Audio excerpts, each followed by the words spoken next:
आणि क्लोनिडीन दोघेही alpha 2वर act करतात. क्लोनिडीन 200 टाईम अल्फा 2ची सेन्सिटिव्हिटी आहे. डेक्स्ट्रोमेटिन त्याच्यातही हायली सिलेक्टिव्ह आहे, 1600 टाईम आहे. ॲक्शन स्पायनल कॉर्डवर आहे अल्फा 2A. नंतर ब्रेनमध्ये 2B आणि 2C. अँटी शिवरिंग आहे, डाययुरेसिस आहे. तर 2B आणि 2C ब्रेन आणि स्पायनल कॉर्डमध्ये आहेत. तर स्पायनल कॉर्डमध्ये 2A आणि 2C दोन झालेत. स्पायनल कॉर्डमध्ये सबस्टान्शिया जिलेटिनोसामध्ये आहेत. ब्रेनमध्ये लोकस सेरिलियसमध्ये आहे.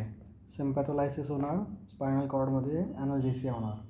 वर सिम्पॅथोलायसिस आणि सिडेशन होणार रेटिक्युलर सिस्टीम हे होऊन. तर पोस्ट सिनॅप्टिकली पहिल्यांदा ॲक्ट करतो तेव्हा वॅसोकन्स्ट्रिक्शन होतात. मग त्याच्यानंतर तो प्रीसिनॅप्टिकली ॲक्ट करतो तेव्हा नॉरएपिनेफ्रिनचं रिलीज थांबवतो, त्याच्यामुळे वॅसोकन्स्ट्रिक्शन थांबवतो, म्हणून वॅसोडायलेशन होतं. तर हा रिस्पॉन्स युजली इनिशियल आहे किंवा मोठा डोस दिल्यावर आहे. तर हे प्रीसिनॅप्टिकली असल्यामुळे काय त्यांचं कामच आहे न्यूरोट्रान्समिटरचं मॉड्युलेशन करायचं आहे. ब्रेनमध्ये CNS ॲक्टिव्हिटी आणि ब्लड प्रेशर सिम्पॅथेटिक ब्लॉक करतो. Locus coeruleus, substantia gelatinosa. Context sensitivity type depending on infusion वाढत जातो. तरी FDA अप्रूव्ड 24 आवर्सपर्यंत आहे, त्याच्यावर नाही आहे. आणि लेस दॅन 6 आवर्स असेल तर विड्रॉल होत नाही. लिव्हर आणि किडनीद्वारा मेटाबोलाइज एक्सक्रिटेड आहे, त्यांच्यामध्ये डोस कमी करावा लागू शकतो.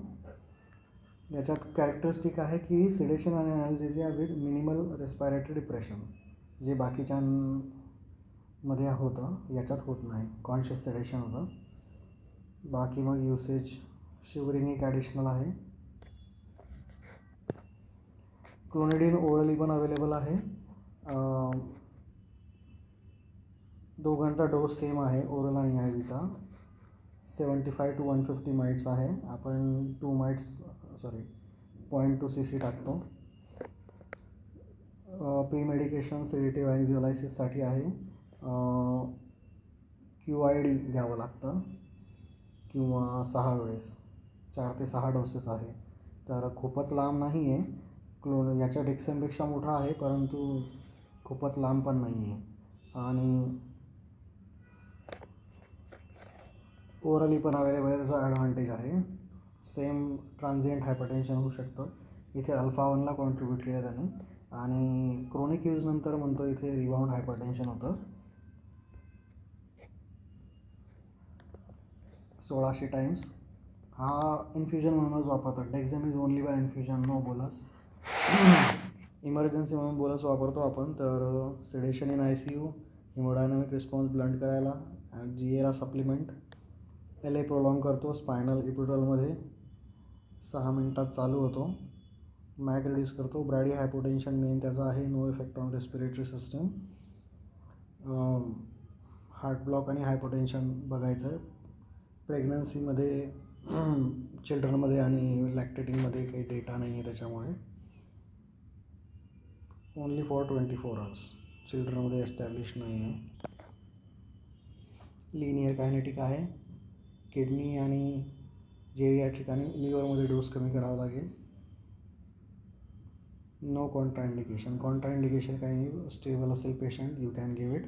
वेगल टोन जास्त असला यंग मुलांमध्ये, तिथे ब्लॉक आणि सायनसचे हे आहेत, पण 13 टाईम्स दिल्यानंतर, आणि तो स्पॉन्टेनियसली रिझॉल्व होतो.